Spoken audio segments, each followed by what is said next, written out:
Ini nggak ringan. Ini nggak ringan tugasnya. Jadi tinggal ditelisik 1-17 mana yang paling pas. Kita tidak bisa dengan cara menggunakan rumus 3A.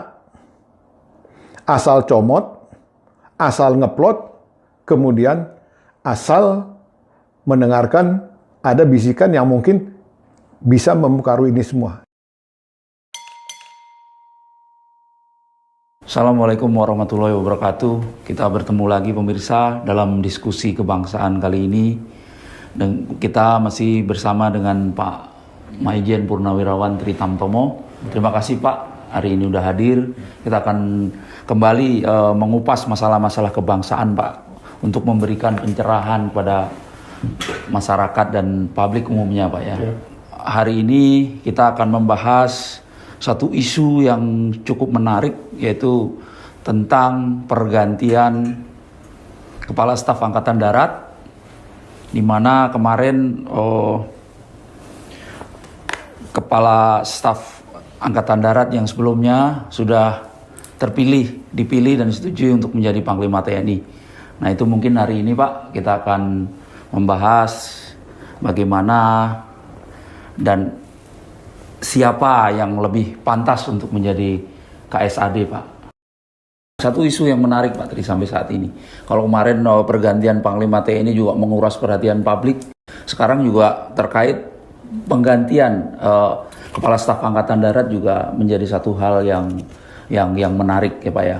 Artinya di sini juga akan muncul narasi-narasi yang sifatnya akan dukung-mendukung dan lebih ke arah narasi-narasi politik. Padahal kalau sesuai dari ketentuan dari Undang-Undang TNI nomor 34 2004 pasal 14 itu kan bahwa syarat untuk menjadi KSAD itu kan salah satunya adalah memperhatikan jenjang kepangkatan dan karir Pak. Nah, cuman muncul narasi-narasi yang arahnya dukung-mendukung Pak di sini. Nah mungkin Bapak bisa menjelaskan sebaiknya seperti apa sih prasyarat ataupun alasan ataupun pertimbangan di luar ketentuan dari pasal ini, sehingga akan muncul Kepala Staf Angkatan Darat yang memang dimaui dan dibutuhkan untuk Indonesia saat ini, terutama untuk pembangunan ataupun untuk struktur TNI ataupun postur TNI yang memang ideal Pak. Monggo Pak. Baik, terima kasih. Pada kesempatan ini kita bertemu kembali. Saya coba menjawab dari apa yang disampaikan oleh beliau. Yang pertama, saya akan melatar belakangi dulu supaya kita berpikir jernih bahwa dari berbagai kalangan masyarakat yang berkait masalah disiplin ilmu dan profesi mencoba untuk memperkirakan siapa yang layak, patut untuk menjabat sebagai Kepala Staf Angkatan Darat. Nah, tentunya di sini kita harus berangkat dari norma yang berlaku bahwa hari ini akan ada pergantian jabatan yang mempunyai nilai amat strategis. Jadi kita harus melihatnya secara hati-hati. Yang kita pilih harus yang cakap. Kemudian yang kedua, dia bisa diterima. Kemudian yang ketiga, dia adalah prajurit profesional. Kita harus paham bahwa pergantian Wakil Kepala Staf Angkatan ini jangan disamakan dengan pergantian Komandan Kompi dengan Komandan Batalion yang levelnya adalah yang di bawah. Ini saja dilakukan juga dengan secara selektif. Apalagi pergantian yang punya nilai strategis tentunya dinilai melalui cara yang lebih selektif dari Komandan Kompi dengan Komandan Batalion. Ini, kenapa saya bilang demikian? Karena Wakil Kepala Staf adalah bagaimana beliau menyiapkan matra untuk mensajikan kepada Panglima sehingga dapat digunakan dalam rangka penyelamatan, mempertahankan bingkai NKRI. Jadi di sini kita harus melihat ke depan bahwa mulai dari hari ini sampai ke depan dinamika perkembangan strategis yang berdampak pada masalah regional maupun nasional juga kita harus pertimbangkan. Kemudian juga kita lihat tahun-tahun ke depan, itu ada tahun-tahun politik yang perlu menguras tenaga cara berpikir dari pembantu yang menyiapkan ini keseluruhannya kepada Panglima TNI. Nah, dengan dasar itu, tentunya kita melihat bahwa siapa sih yang layak untuk menjadi dan berkesempatan menjadi Wakil Kepala Staf Angkatan Darat. Kita harus lihat di sini bahwa yang paling berpeluang adalah Pati berbintang 3. Pati berbintang 3 di Tentara Nasional Indonesia Angkatan Darat cukup banyak. Nah, di sini yang kita coba apungkan, kita angkat ke atas, antara lain seperti Kabais, dan Puster, dan Kodiklat, Wamenhan, Pangkostrat, kemudian Kasum TNI. Bukan berarti yang lain kita abaikan, tapi ini kita coba lihat. Nah, tinggal sekarang yang kedua, bagaimana kita mentelisik ini, kemudian bagaimana kita menerawang siapa yang harus dan tepat untuk duduk di situ.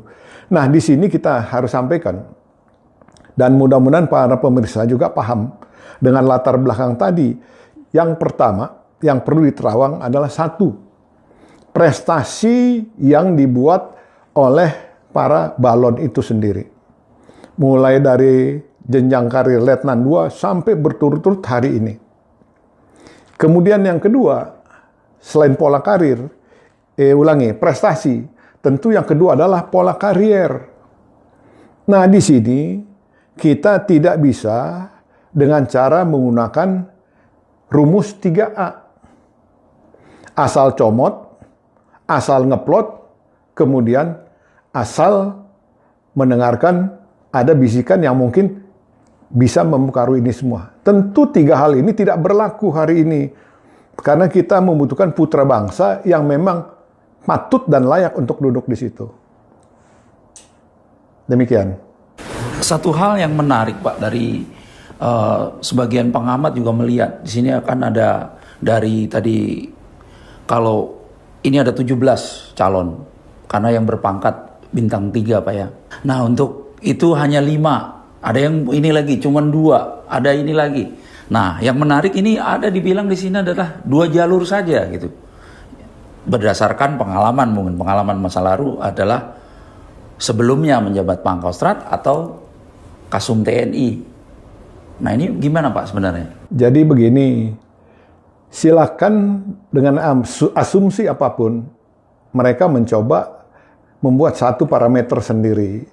Tentu parameter baku sudah ada di jenjang karir yang diberlakukan oleh Dewan Jabatan Tinggi TNI. Nah, tentu di sini kita harus melihat kepada yang ketiga, pada aturan yang berlaku. Nah, kalau kita masuk pada aturan berlaku, yang pertama adalah Undang-Undang Nomor 34 2004 tentang TNI. Baik pasal 71 dan pasal-pasal sebelumnya tadi.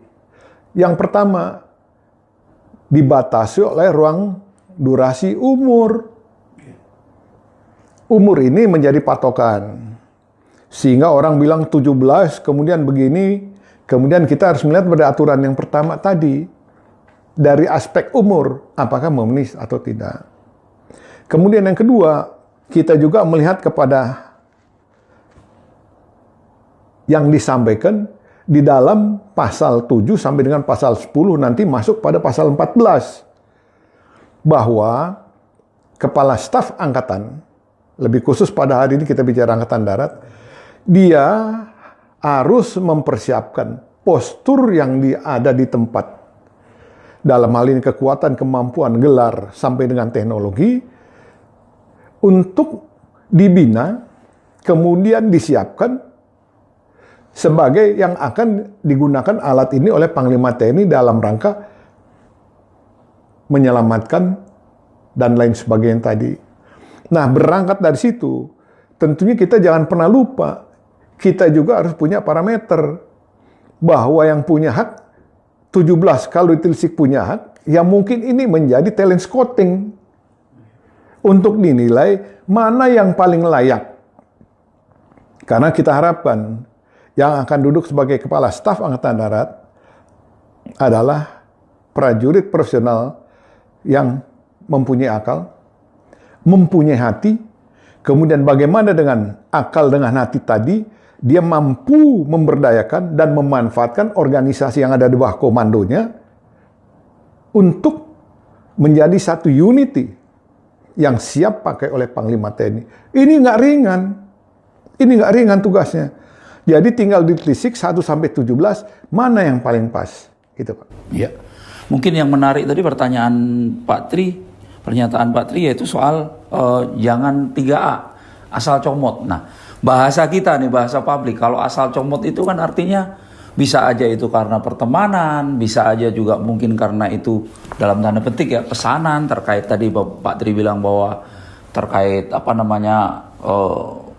situasi politik ke depan di 2024. Mungkin lebih didetailkan lagi Pak, mungkin maksudnya seperti apa sih gitu? Baik, kalau kita lihat dari Pati Bintang 3 yang bisa ditampilkan, jumlahnya cukup banyak. Tentunya masing-masing ini punya kelebihan. Kelebihan dan yang kedua mungkin punya kekurangan. Nah, tinggal di wargaming. Mana yang paling pas untuk mendapatkan kehormatan itu? Di wargaming mana yang positifnya lebih bagus, negatifnya lebih sedikit, itu yang mungkin dapat dipertaruhkan untuk tampil ke depan. Dan jangan lupa, kita punya sesanti, mulai 8 wajib TNI, Sabta Marga Sumpah Prajurit, sampai dengan Budi Bakti Wira Utama. Itu coba dilihat dari situ sebagai tambahan. Apakah selama ini ada pergeseran sikap dan lain sebagainya dari apa yang kami sampaikan sebagai sesanti tadi? Ini tolong dilihat. Kemudian yang kedua, jangan pernah lupa amanah dari Panglima Besar Sudirman yang selalu beliau sampaikan mulai tahun 46 sampai dengan 49 bahwa kemerdekaan negara ini direbut dari reruntuhan korban jiwa, harga, harta benda rakyat. Mahal. Oleh karena itu belum menyampaikan janji setia dalam rangka melaksanakan tugas harus dilakukan dengan hati yang tulus. Ini pilihan yang harus kita lihat. Jadi jangan kita maksudnya asal comot, ya lihat dia dekat dengan saya, itu yang jadi. Karena di sini dibutuhkan duit tunggal. Kepala Staf dengan Panglima TNI harus tune in. Demikian, Pak. Satu hal lagi Pak, tadi kita berbicara tentang seharusnya KSAD yang terpilih ya Pak. Nah sekarang terkait mekanisme Pak, kembali lagi ke Undang-Undang TNI Pak ya, pasal 14 terkait mekanisme pemilihan atau penggantian KSAD ini Pak. Nah sampai hari ini kan ada pernyataan dari Panglima TNI bahwa semuanya sudah menjadi urusan presiden. Padahal kan sebenarnya ini mestinya kalau berdasarkan ini kan diusulkan oleh Panglima TNI, disetujui oleh presiden dan diangkat oleh presiden. Sebenarnya gimana Pak? Jadi sebenarnya apa yang disampaikan oleh Panglima ini benar. Tapi tolong dilihat bahwa hari ini Pak Hadi Cahyanto masih ada pada tapuk pimpinan tertinggi sebelum sertijab dilakukan. Nah tentunya di sini Pak Hadi juga harus sudah melihat selama beliau berkarir, melihat para kepala staf angkatan, kemudian melihat para perwira tinggi yang mempunyai potensi untuk menggantikan dari masing-masing matra, sudah dilihat, kemudian sudah dipersiapkan jauh-jauh sebelumnya. Sehingga mekanisme ini bisa berjalan dan pada akhirnya dalam rangka penilaian dan penetapan ini benar-benar pure dari usulan intern TNI kepada Bapak Presiden. Baru Bapak Presiden nanti akan menyetujui yang mana yang paling tepat untuk ditunjuk sebagai pejabat Kepala Staf Angkatan tadi. Dalam hal ini Kepala Staf Angkatan Darat. Demikian Pak. Mungkin terkait mekanisme, Pak, ada satu hal lagi yang menarik adalah peran Pak, kalau zaman dulu lah, kalau kita tarik ke belakang ya Pak ya, itu ada fungsi pelibatan Wanjakti untuk setiap pergantian ataupun pemilihan calon kepala staf TNI di setiap matra Pak ya.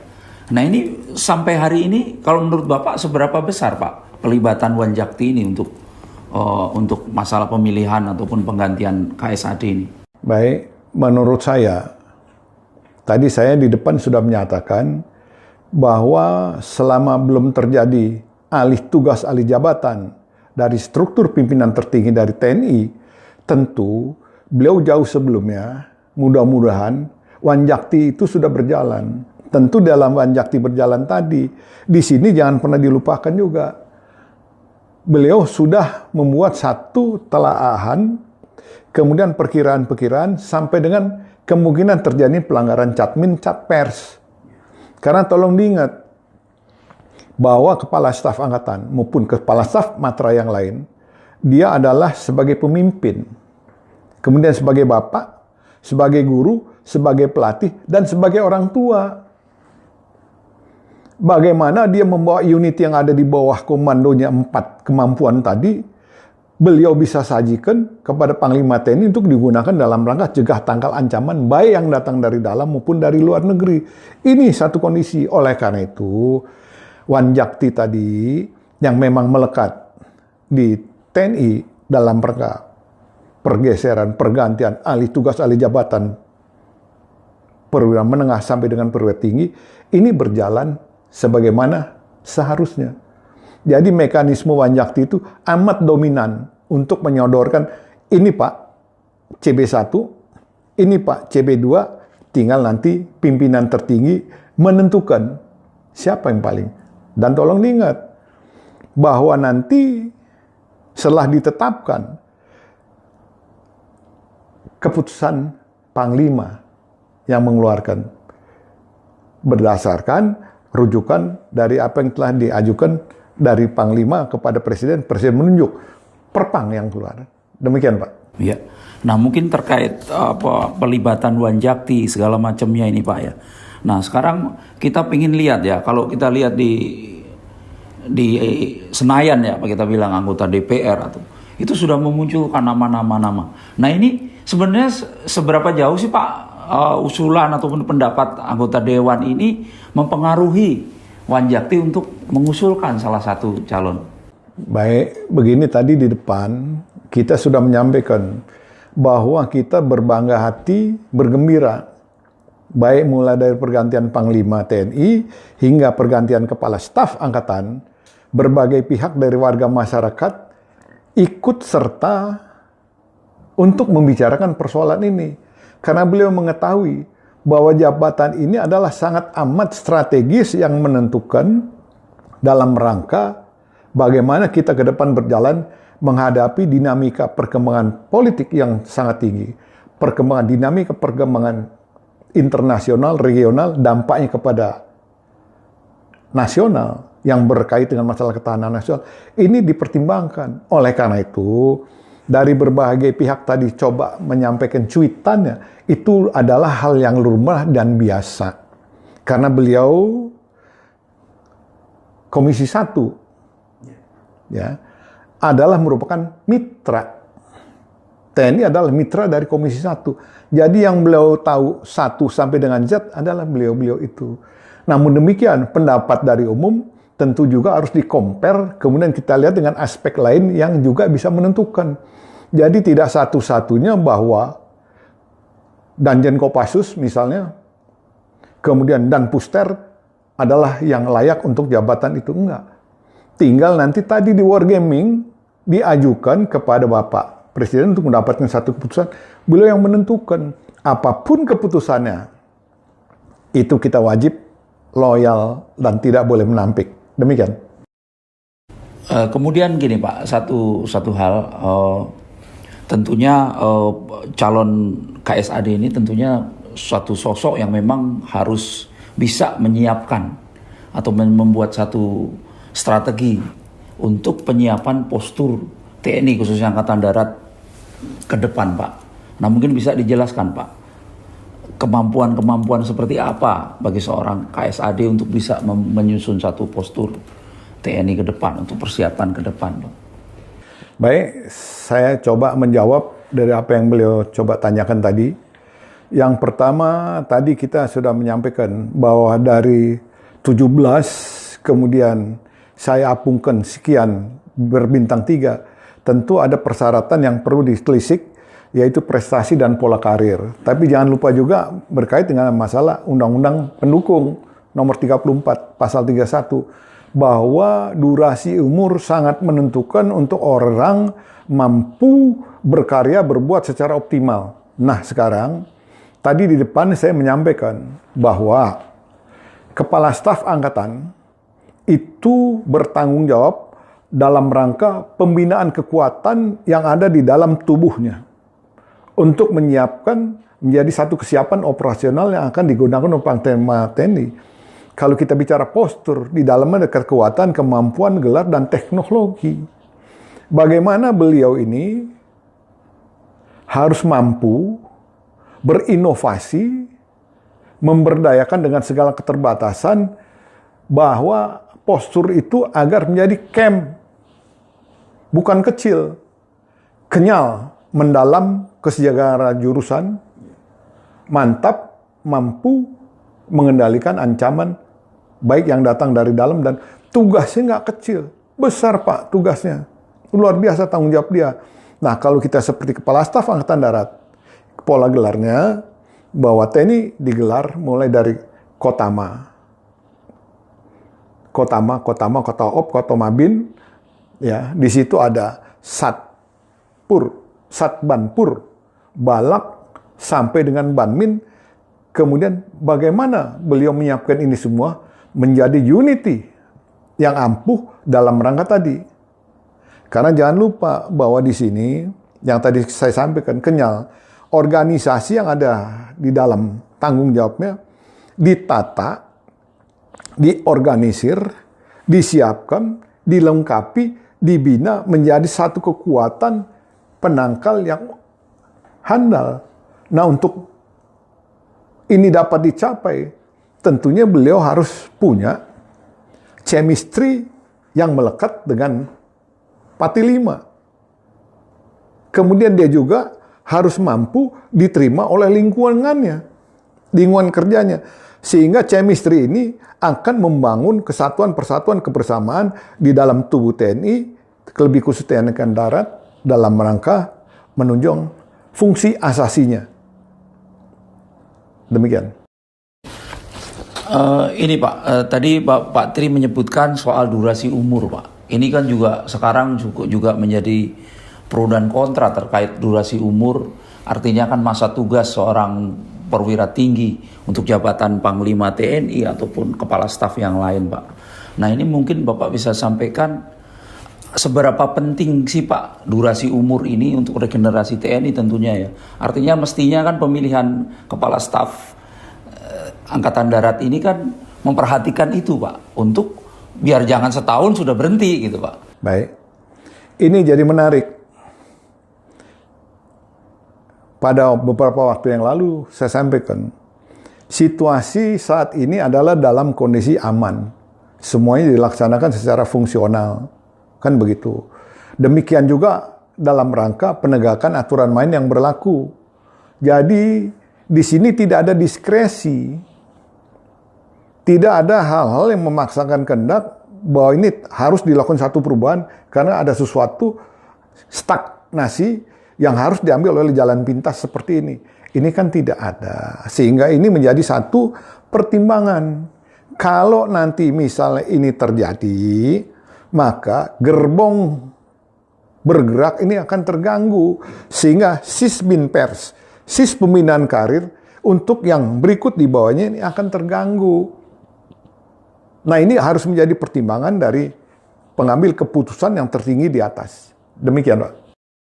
Jadi ada keterkaitan Pak terkait durasi umur Pak ya. Kalau kemarin isu ini berkembang yaitu soal durasi umur Panglima TNI, nah maksudnya durasi tugas dia. Kan sesuai Undang-Undang TNI yang pasal 71 itu kan usia 58 Pak. Nah itu juga sempat disampaikan oleh Menseknek Pratikno bahwa sesuai mekanisme pergantian Panglima TNI ketika itu akan disesuaikan dengan itu, dan beliau menyebut bahwa Pak Andika itu akan selesai di Desember 2022. Itu kan pernyataan Pak Pratikno waktu menyerahkan surpres usulan Panglima TNI ke DPR, Pak. Nah ini sebenarnya gimana sih, Pak?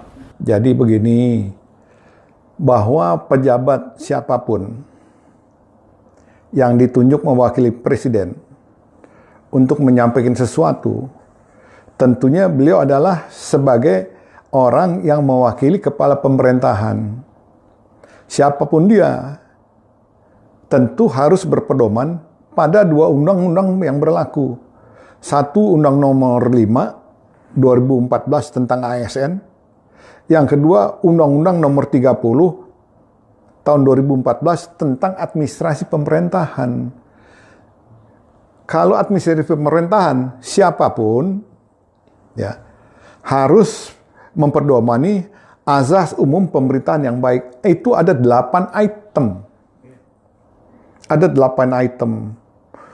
Tentunya apa yang dia sampaikan, apakah ada manfaat? Apakah menimbulkan sesuatu? Keterbukaan ini akankah menolong? Karena nanti keterbukaan ini, karena di situ beliau menyampaikan akan ada janji. Nanti akan di take over, ada kesempatan kepada angkatan yang lain. Ini Pak, ini adalah suatu yang sifatnya sensitif. Nggak usah diucapkan, masuk ke dalam hati. Di dalam hati aja nggak usah disampaikan. Nah, oleh karena itu, di sini diperlukan satu kehati-hatian bahwa pejabat negara, siapapun dia, pegang dua undang-undang ini, ASN dengan Minpem. Ini di sini kita menjadi pakem untuk kita, mana yang kita harus sampaikan, mana yang kita tidak boleh sampaikan. Karena ingat, di dua undang-undang ini, kata kuncinya, perekat pemersatu bangsa. Kesatuan persatuan bangsa harus tercipta dan terbangun.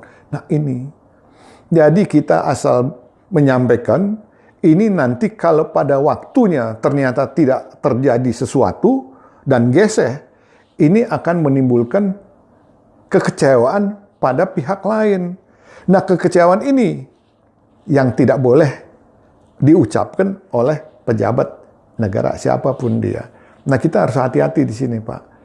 Jadi ingat, dua undang-undang itu harus jadi pakem untuk kita berhati-hati dalam bersikap dan berbuat. Demikian, Pak. Ya, artinya ini kan dari pernyataan Pak Pratikno ini berlawanan tentunya dengan kondisi saat ini, di mana hampir ya Pak ya, mungkin banyak lah kita bilang, itu mengusulkan perpanjangan jabatan Panglima TNI.